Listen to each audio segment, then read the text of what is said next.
আপনারা কখনো না কখনো জাদু তো অবশ্যই দেখেছেন, সেটা টিভিতে হোক বা বাস্তবে। এই জাদুগুলো দেখতে দেখতে আমরা বিমোহিত হয়ে যাই, কারণ জাদুকর দক্ষতার সাথে নিখুঁত কৌশল অবলম্বন করে যা আমাদেরকে তাক লাগিয়ে দেয়। আজ এমনই কিছু জাদুর রহস্য ভেদ করতে চলেছি যা হয়তো আপনি আগে দেখেননি। তো চলুন শুরু করা যাক।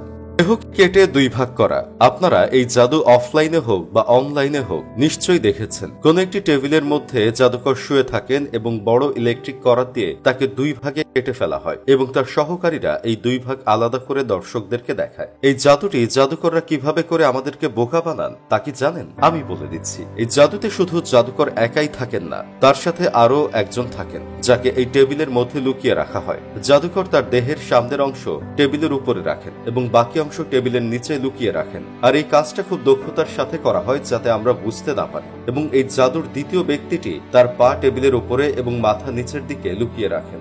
যখন তাদের পাশাপাশি একসাথে রাখা হয় তখন তাদের মাঝে সামান্য একটা ফাঁক থাকে। সেই ফাঁক দিয়ে সেই বিশাল আকৃতির করাত চালিয়ে দেওয়া হয়। তার মানে এখন বুঝতেই পারছেন এটি ছিল একটি ফিক্স গেম। শূন্যে ভেসে থাকা। বন্ধুরা, টিভিতে আপনারা এরকম জাদুকরকে অনেকবার দেখেছেন যারা ধ্যান করার পজিশনে শূন্য ভেসে থাকেন। আপনি কি জানেন এই অদ্ভুত কারসাজিটি সে কিভাবে করে থাকে?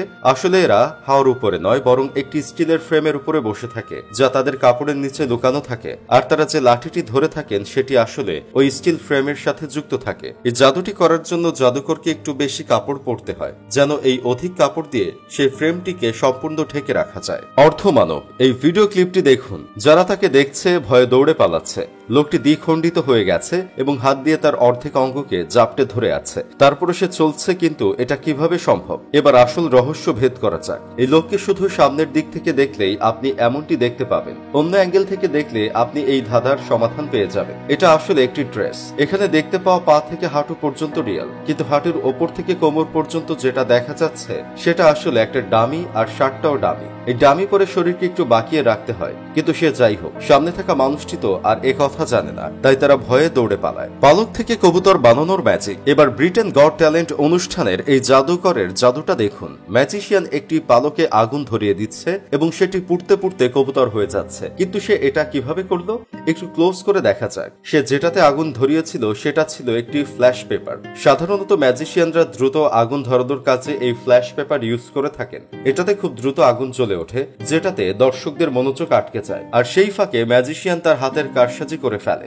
জ্যাকেটের বাম হাতের দিকে তাকালে দেখবেন একটু ফুলে আছে। যখন আগুন অনেক জোরে জ্বলে উঠছিল তখন সে তার বাম হাত থেকে কবুতরটি বের করে আনে, যেটা সে করেছিল চোখের পলকে। পানির ওপর দিয়ে হাঁটা। বন্ধুরা, অনেক সময় আপনারা টিভিতে দেখেছেন জাদুকর পানির ওপর দিয়ে হেঁটে যাচ্ছে, আর আপনি চিন্তা করতে থাকেন আসলে সে এটা কিভাবে করছে। আসলেই কি জাদুকরের কাছে কোনো অদ্ভুত শক্তি আছে যেটা ব্যবহার করে সে এটা করছে? এর পিছনে রহস্য হলো জাদুকর আসলে যে পানির ওপর দিয়ে হাঁটছে তার নিচে রয়েছে প্লাস্টিকের একটি প্ল্যাটফর্ম। প্লাস্টিকের এই পাতগুলো এতটাই স্বচ্ছ যে এটি পানির রঙের সাথে মিশে আছে, তাই মনে হয় জাদুকর শুধু পানির ওপর দিয়েই হাঁটছে। এই জাদুকে আরো রিয়েল মনে করানোর জন্য আশেপাশে অনেকেই সাঁতার কাটতে থাকে, কেউ কেউ ডুব দিয়ে সেই পাতের নিচে চলে যায়। পারিপার্শ্বিক এই দৃশ্যগুলো জাদুটিকে আরো বাস্তব করে তোলে।